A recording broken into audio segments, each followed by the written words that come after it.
I have to admit, when I first saw the cover for this series, I was ready to relax. Mm, You see the title, Grand Blue Dreaming. You see this crystal clear ocean, scuba gear. It looks like the perfect chill vibe for a college story. that is exactly what they want you to think. It's the classic bait and switch. Right. You walk in expecting this, refreshing drama about exploring the ocean, and then the series just hits you with a steel chair. A steel chair.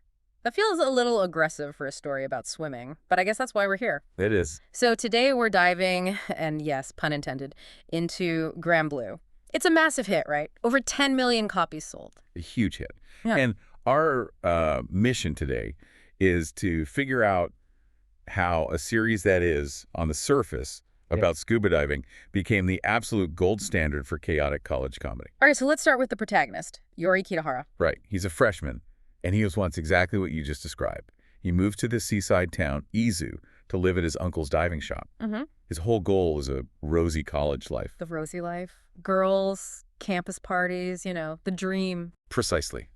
And that dream lasts for about 5 seconds. Oh, that's quick. He opens the door to the shop, Grand Blue, and he doesn't find a polite orientation session. He finds the Peek-a-Boo Diving Club. Peekaboo. That sounds cute. It is deceptively cute, because inside he finds the upperclassmen, Kokita and Kotobuki. Okay. You have to imagine two Titan-sized, incredibly muscular men who spend about 90% of their time completely naked. Wait. Like- Naked in the diving shop. Stark naked. Yeah. And usually drunk. This Yeah. is the reality check that just drives the whole series. The art style snaps from this gorgeous scenic landscape to these grotesque screaming faces. So it's basically a drinking club with a diving problem. That's the one. And it's not just normal drinking. If they offer you water, you need to be very careful.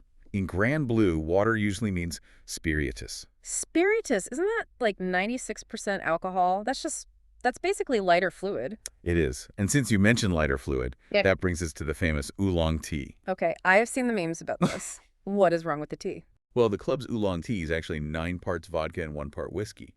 It's just mixed to be the color of tea. No way. Oh, yeah. If you bring a lighter near the glass, it literally catches fire. That's terrifying. So poor Iori gets swept up in all this. He tries to resist, but he gets stuck with Kohei Imamura. His friend. Friend is a strong word.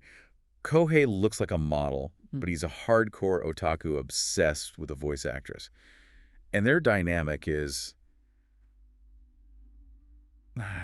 it's more of a scumbag comedy. Them bag comedy. They're not friends who have each other's backs. It's more like if one of them even looks like he might get a girlfriend, the other one will do everything possible to sabotage him. I think we all knew a few people like that in college. It's that weird bond you form over mutual destruction. Exactly. But there is an anchor in all this chaos. Iori's cousin, Chisako Tagawa. She's the one on the covers who actually looks like she's diving. She is. She's the serious one. And her main role is to look at these boys with just absolute cold disdain. She treats them like garbage. So she's the straight man to their chaos. Perfectly put. But here's the gap, the thing that I think makes the series a masterpiece.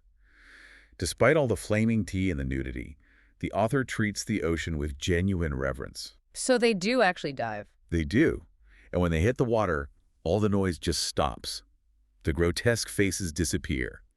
Tokita and Kotobuki, the naked drunks, become these incredibly responsible, knowledgeable mentors. That's a huge tonal shift. It is, but it works so well. The underwater scenes are silent, they're beautiful, emotional even. It's the reason Iori and the reader puts up with all the insanity on land.